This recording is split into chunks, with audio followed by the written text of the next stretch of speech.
पहले जितने भी महान लोग हो गए, अवतार हो गए, उनको किसी ने कभी समझा नहीं था।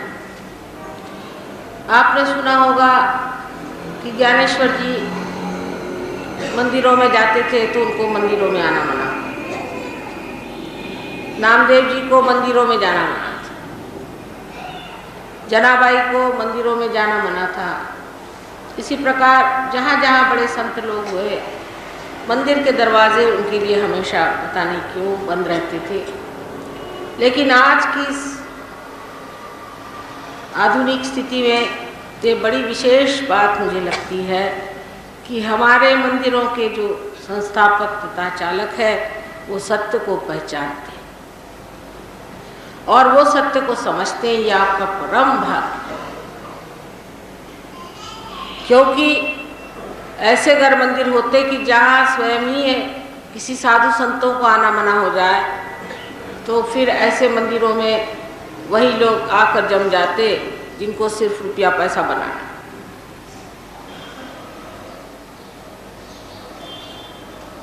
इसलिए जहाँ मनुष्य की बुद्धि इतनी खुल जाए कि वो सत्य को पहचाने, वहाँ हमारे जैसे लोगों को कितना आनंद होता होगा ये आप समझ नहीं सकते। अनादिकाल से यह जो सनातन धर्म है इसको बहुत लोगों ने विकृत भी करने की कोशिश की, लेकिन आज सिद्ध होता है जब मैं इस मंदिर में आती हूँ कि सनातन अभी तक सनातन बना हुआ है। जो कुछ बेकार था सो झड़ गया, जो गलतियाँ थी सो खत्म हो गई और ये दशा पे आ गया कि फिर से उसे पहचानना शुरू कर। सबसे ज़्यादा सनातन धर्म वालों ने पहचाना है। और अगर आप हमें कहीं कहें कि जाकर हम भाषण दें तो बहुत मुश्किल हो जाए, लोग पहचानेंगे।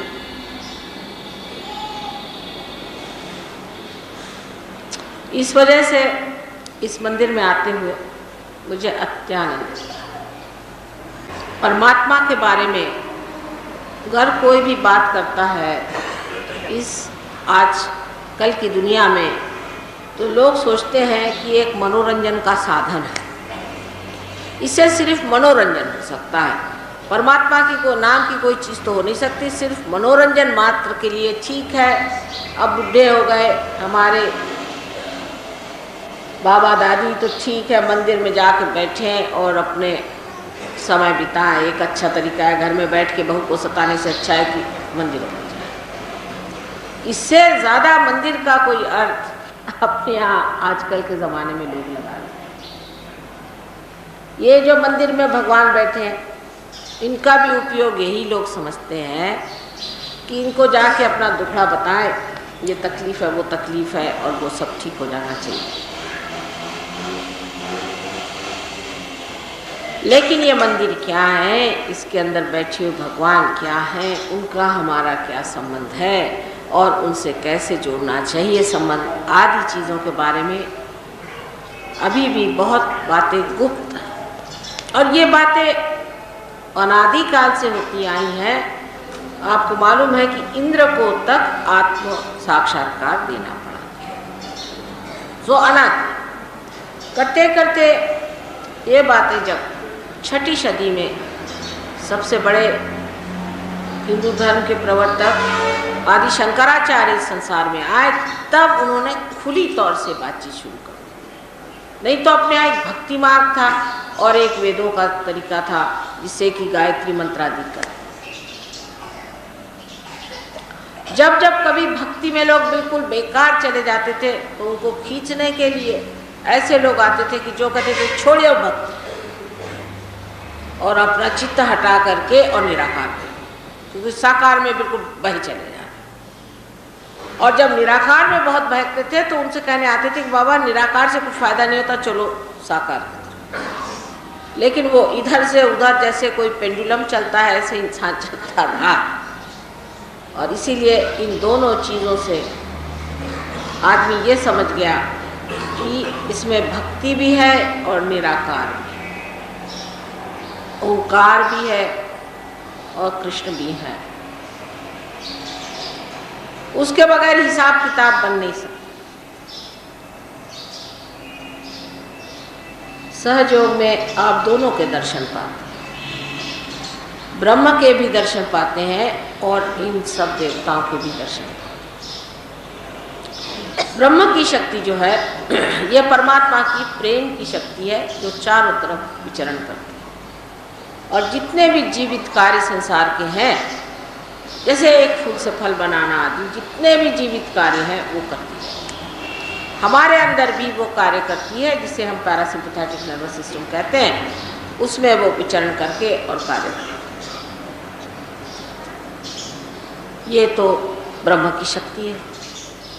और इस शक्ति को जानने के लिए हमारे अंदर जो यंत्रणा परमात्मा ने की है, जो व्यवस्था परमात्मा ने की है, वो बहुत कमाल है। और इस यंत्रणा को करने के लिए उन्होंने हमारे उत्क्रांति में हमारे शरीर ही के अंदर अलग अलग देवताएं बिठाई। इन बच्चों को अलग अलग देवता बिठाए थे। सबसे पहले तो श्री गणेश बना। श्री गणेश पवित्रता, सारे संसार को पहले पवित्रता से भर दिया। निराकार में कहें तो वो पवित्रता से भर दिया और साकार में कहें तो श्री गणेश बना। बातें जैसे ये अब आप देख रहे हैं जो जल रही है, इसका प्रकाश चारों तरफ है लेकिन इसकी ज्योत भी है और प्रकाश भी। इसी प्रकार जो सबसे पहले चीज बनाई वो श्री गणेश बनाए, जिनका प्रकाश जो चारों तरफ फैला हुआ है, जो ब्रह्म शक्ति। अब किसी ने अगर गणेश जी को पकड़ लिया तो भी गलत होगा और किसी ने अगर प्रकाश को पकड़ लिया वो भी गलत हो गया। क्योंकि जैसे मैंने पहले मर्तबा बताया था कि पहले तो उन्होंने बात की कि कौन से फूल हैं और फूल के अंदर शहद है, तो लोग फूलों से चिपक गए कि फूलों को खोजो, बकना शुरू हो गया सब, मतलब जबानी जमा खर्चे, शब्द जालम, बस बातें करना शुरू कर दी। तो उन्होंने कहा कि भाई देखो, ये फूल खोजने वाले जो हैं तो पगला गए, फूलों की पूजा, फूलों के पीछे दौड़ना, और शहद की बात ही नहीं करते। तो फिर उनका चलो भाई शहद की बात शुरू। सब जितने बड़े बड़े हो गए हैं वो हमारी भलाई के लिए ही एक में से निकाल के दूसरे में से निकाल के इसमें ऐसा करके किसी तरह से अकल डालते। कभी निराकार की बात करो, अलख निरंजन की बात करो, अलख जो दिखाई देती, वो उन्होंने बातचीत शुरू कर दी, पर वो भी बातचीत हो गई। शहद की भी बात करो और मधु की भी बात करो तो भी मधु पाइएगा कैसे? तो क्या होना चाहिए? आपको मधुकर होना चाहिए। आपको स्वयं बदलना पड़ेगा, आप में आत्म साक्षात्कार होना चाहिए। यह सब धर्मों में कहा गया है, क्योंकि अदल बदल करने से थोड़ा दिमाग आदमी का ठनकता है, सोचता है कि चलो ये गलत चीज़ थी, दूसरी चीज़ पकड़। लेकिन सबने एक बात कही, चाहे कितना भी अदलो बदलो, लेकिन चीज़ है आपका आत्म साक्षात्कार होना चाहिए। किसने नहीं कहा? ईसा मसीह ने कहा कि तुम्हारा फिर से जन्म होना चाहिए। हिंदू धर्म में तो बिल्कुल ही मानी हुई चीज़ है कि दी जाए तो शादी जाए, जो जिसका दूसरा जन्म होता वही ब्राह्मण होता, वही ब्रह्म को जानता है, साफ साफ कहा हुआ। उसके तौर तरीके गलत लगाने से नहीं, पर सही बात में तो यही कहा। नानक साहब ने कहा कि अपने में खोजो, आपे को पहचाने बगैर आप परमात्मा को नहीं जान सकते, आत्मा को पाओ। उन्होंने यही कहा। अब सबने यही रट लगा के रखी है कि भाई आत्मा को पाओ, फिर से जन्म करो। ईसा मसीह ने कहा वही बात, मोहम्मद साहब ने कहा है कि आपको पीर होना पड़ेगा। सबने जब एक ही बात कही है तो उधर ध्यान देना चाहिए कि सबने इसका अंतिम लक्ष्य एक बताया कि कितने भी चक्कर काटो लेकिन पहुंचना वहां, और उसका दिमागी जमा खर्च बना रखा है सबने, उससे नहीं मिलने वाला। आदि शंकराचार्य जी ने भी यही कहा कि बाबा दिमागी जमा खर्च। अब सहयोग में तो हम ये मानते हैं कि बुद्ध देव जिन्होंने निराकार की बात की थी, जिन्होंने ईश्वर की बात ही नहीं करी, क्योंकि उन्होंने सोचा कि ईश्वर की बात करो तो ये ऊपर ही टंग जाते हैं, ये फिर अपनी सोचते नहीं है। ईश्वर की बात करो तो सब अपने को ईश्वर समझने लग जाते हैं। ऐसे बहुत से लोग वो सोचते हैं कि हम बिल्कुल निराकार हो गए, बहुत से लोग अपने सोचते हैं हम ईश्वर हो गए। इंसान का दिमाग ऐसा है कि जिस चीज से चिपका दो वही हो जाता है, और जो असल में है आत्मा वो नहीं होता। तो इस तरह से जब इंसान का स्वभाव है कि इससे चिपक जाए उससे चिपक जाए, तो बुद्ध ने भी क्या कहा कि ईश्वर की बात ही नहीं करो तो अच्छा है, नहीं तो ये ईश्वर को जेब में डाल लेते हैं, और जब जरूरत है जेब से निकाला, ईश्वर देख ये काम करना तेरे। अब वो कौन सा ईश्वर है भगवान जाने। जब अपने एक जन्म में उन्होंने ईश्वर की बात नहीं की और उन्होंने कहा कि बस चलो निराकार को छोड़ो, आत्म साक्षात्कार, उसका भी एक तमाशा बुद्धों ने बना डाला। तो वही आदि शंकराचार्य करके फिर संसार में आए और उन्होंने कहा कि भाई अब माँ की सेवा करो, इसके सिवाय कोई इलाज नहीं है, माँ की सेवा से ही पाओगे। क्योंकि बोलना तो था, कहना आधा ही रह गया, आप दूसरी बात बताएं। जितनी उन्होंने ईश्वर की बात शुरू कर दी, उनको भी लोगों ने सता दिया, यहाँ तक कि उनकी माँ मर गई तो उनसे कहले तुम जला नहीं सकते, तो केले के पत्ते से उन्होंने जलाया अपनी माँ। इस प्रकार एक से एक अक्लमंद लोग सबके सापके उनको उठाने पड़े। अब कुछ दुनिया बदली नजर आती है कि मेरे साथ ऐसी जाति कोई नहीं करता। एक तो जरूर बिगड़ते हैं, लेकिन इतनी जाति किसी ने नहीं की कि मुझे मारने के दौड़े, ऐसा हाल नहीं। क्योंकि यही उन सब महानुभावों का उपकार मैं मानती हूँ, जिन्होंने आपको अदल बदल करा के समझा दिया कि ये नहीं यन नेति नेति वचने निगमो, ये नहीं, तो फिर क्या। जब नहीं करने पे आ जाएंगे तब बराबर चीज को आप पकड़ लेंगे। इसीलिए उन्होंने आपको बताया कि पहले साकार फिर निराकार, निराकार से साकार, चलते चलते जब आदमी थक जाएगा इससे लड़ते लड़ते, तब वो रुक जाएगा और सोचेगा गंभीरता से फिर है क्या। तो निराकार आपसे मैंने बताया कि सारी ब्रह्म शक्ति जो चारों तरफ फैली हुई है, और साकार आप हैं, और आपके अंदर हर उत्थान के समय पर एक एक देवता बिठाए गए। जब आप कार्बन बन के संसार में आए तब श्री गणेश बिठाए गए।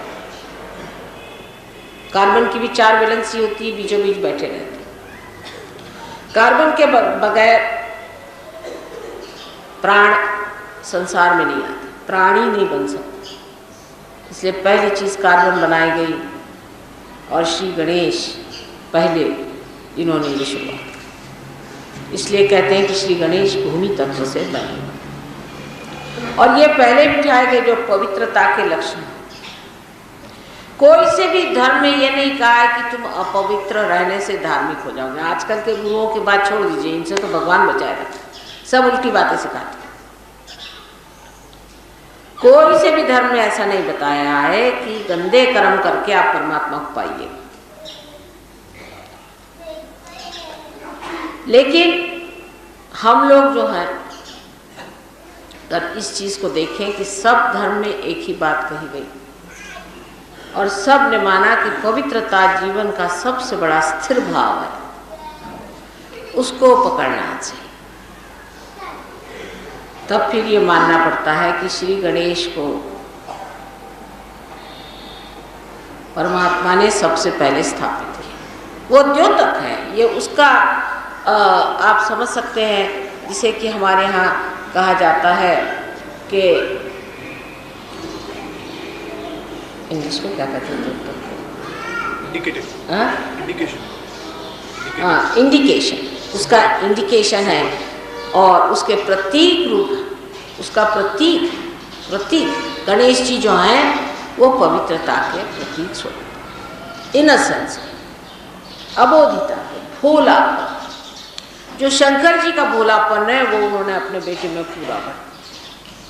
और भोला जो आदमी होता है वो सबसे ज़्यादा शक्तिशाली, सबसे शक्तिशाली भगवान जो है वो श्री गणेश माने जाते हैं। माने सबसे ज़्यादा शक्तिशाली इंसान वो होता है जो सबसे भोला है। और आजकल तो लोग कोई मानते नहीं कि भोलापन कोई चीज़ भी हो। तो पहले चक्र पे उन्होंने गणेश जी को बिठाया। अब नानक साहब ने या कबीरदास ने, सबने ही ये माना है कि अपने अंदर कुंडलिनी नाम की शक्ति, और गुरु ग्रंथ साहब में जिन नामदेव आदि लोगों के बहुत से खंड आते हैं, ये लोग तो विट्ठल को माना करते थे। तो ये समझ लेना चाहिए कि उन सब लोगों ने परमात्मा को दो स्वरूप में देखा था, साकार और निराकार। किसने निराकार की ज़्यादा बात की और किसी ने साकार की, जैसा समय था।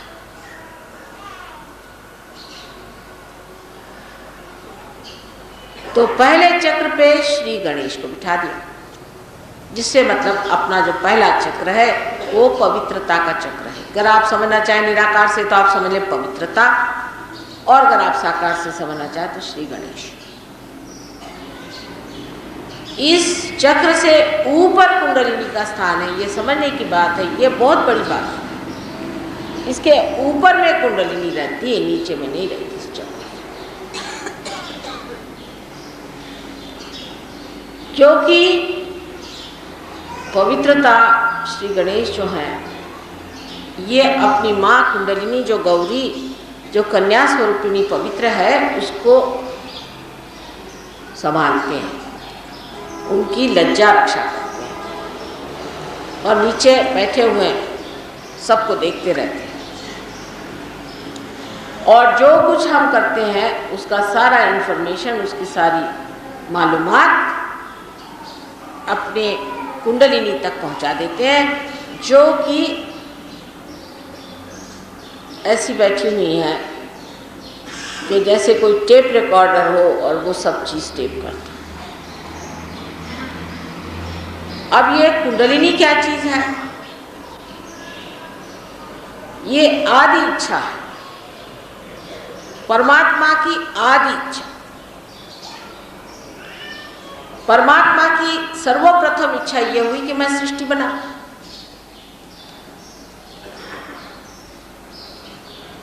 और ये सृष्टि मुझे जाने, ये मुझे पहचाने, मुझसे एकाकार हो जाए। ये इनकी आदि इच्छा है। और वही इच्छा जो थी, इसे हम लोग आदि शक्ति के नाम से जानते हैं, जिसे कि अंग्रेजी लोग होली घोस्ट कहते हैं, और जिसे कि वेदों में ई कहा गया है, और जिसे नानक साहब ने भी पहली माँ कहकर पुकारा। ये जो प्रथम इच्छा थी, यही साकार स्वरूप होकर उन्होंने सृष्टि की रचना की और श्री गणेश को बना के बिठा दिया, जो गौरी स्वरूपा हमारे अंदर कुंडलिनी, इसको वर्जिन इसलिए कहते हैं, कन्या स्वरूपिणी है, अत्यंत पवित्र है। और एक ही शुद्ध इच्छा है मनुष्य के अंदर, बाकी सब विकृत है। एक शुद्ध इच्छा, बाकी सब अशुद्ध है। माने एक ही वर्जिन इच्छा है। वर्जिन माने जिसने, जैसे वर्जिन लैंड का मतलब जिसने अभी इस्तेमाल नहीं किया, जिस जमीन को अभी तक हमने खोदा नहीं, उसे वर्जिन लैंड। तो ये जो कन्या स्वरूपिणी अत्यंत पवित्र इच्छा हमारे अंदर है वो एक ही है, वो ये कि हम उस परमात्मा को जाने जिसने हमें बनाया। आत्म साक्षात्कार होकर हम उस परमात्मा को जान लें, ये शुद्ध इच्छा हमारे अंदर कुंडलिनी स्वरूपिणी बैठी। क्योंकि वो अभी तक कार्यान्वित नहीं हुई है, इसलिए इस कुंडलिनी की अवस्था को सुप्तावस्था कहते हैं, माने सोई हुई है। जिस वक्त ये कार्यान्वित हो जाएगी तब कह सकते हैं कि इसका उत्थान या इसका अंकुर खुल गया, जैसे कि बीज के अंदर का अंकुर खुल जाता है।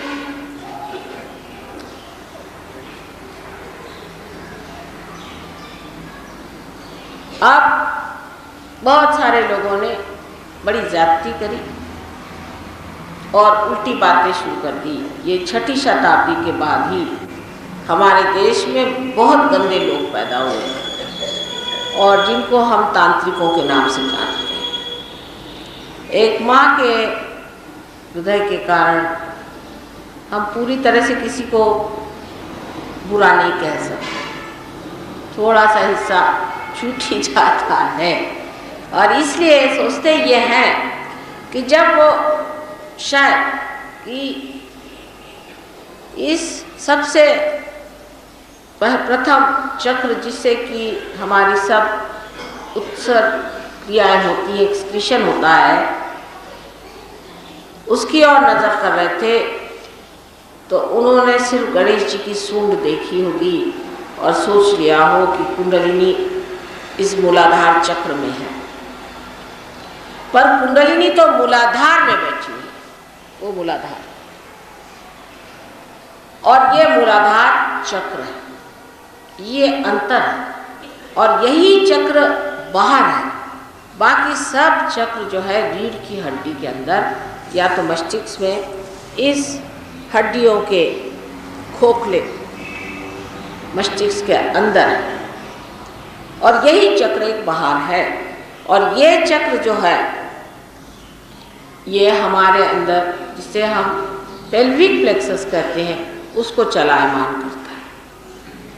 और इससे ये जान लेना चाहिए कि कुंडलिनी के भेदन में सिर्फ 6 चक्र आते हैं, 7 नहीं आते। ये बहुत ज़रूरी बात है। इसका मतलब यह है कि जो उत्सर्ग की क्रियाएं हैं, माने जिसमें सेक्स आदि जितना भी आता है उत्सर्ग होता है, ये सब हमारे उत्थान में कारणीभूत नहीं होते, इनका कोई भी असर नहीं आता। किंतु धर्म का आता है।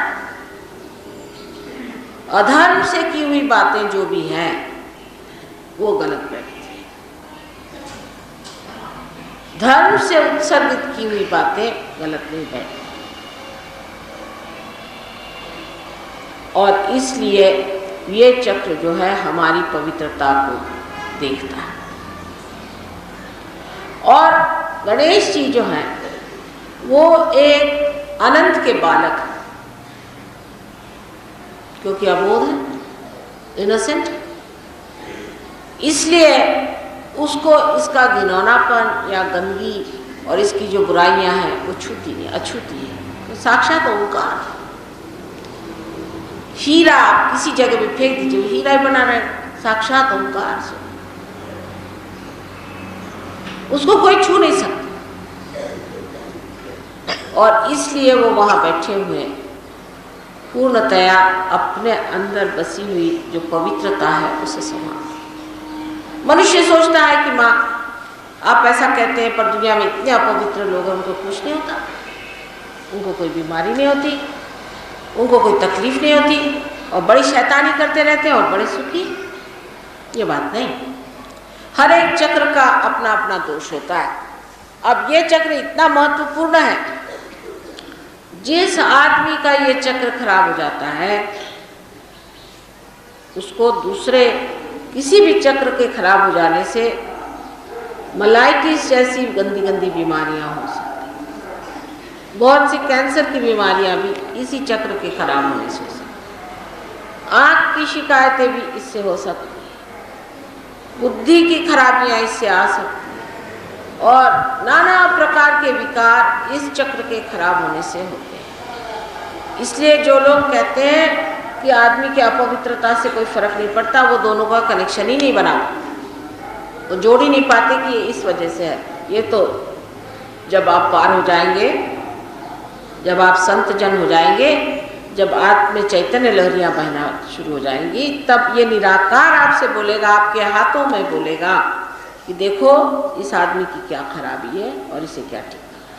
और आपको आश्चर्य होगा कि जो चक्र ये दिखाएगा वही खराबी उस आदमी की होगी।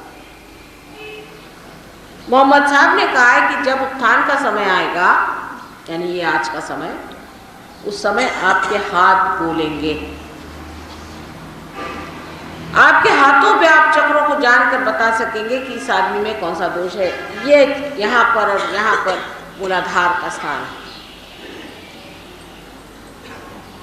परमात्मा की असीम कृपा से आप योग भूमि में बैठे हैं। बड़े बड़े संत यहाँ हो गए, इनके चरण इस भूमि को छू चुके हैं। ये बड़ी भारी योग भूमि है, इसका वर्णन जितना भी करें सो कम है। कल मैंने न जाने अपने को कितनी बार रोका कि इसका वर्णन मैं कैसे करूं।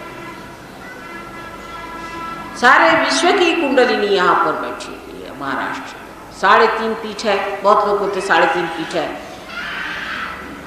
अरे 3.5 पीठ है मैंने क्या, सारे विश्व की कुंडलिनी के 3.5 पीठ महाराष्ट्र में है।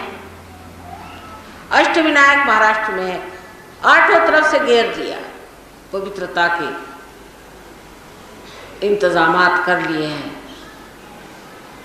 अष्टविनायक और 3.5 पीठ, उसमें 28 देवी के स्थान बना दिए। सब पृथ्वी ने इंतजाम यहाँ किए हुए हैं। ज्योतिर्लिंग सारा इंतजाम इस देश में जितना है कहीं भी नहीं हुआ। हालांकि इंग्लैंड में भी मैंने देखा कि ज़मीन के अंदर से ऐसे पत्थर आ गए जिनमें से वाइब्रेशंस आते हैं, स्टोनहेंज कहते हैं उसको, लेकिन इनको कुछ भी समझ में नहीं आता। इनके यहाँ कोई ऐसे पीर हुए नहीं, कोई ऐसे महात्मा संत हुए नहीं जो कहे। मक्का में भी जो शिव है,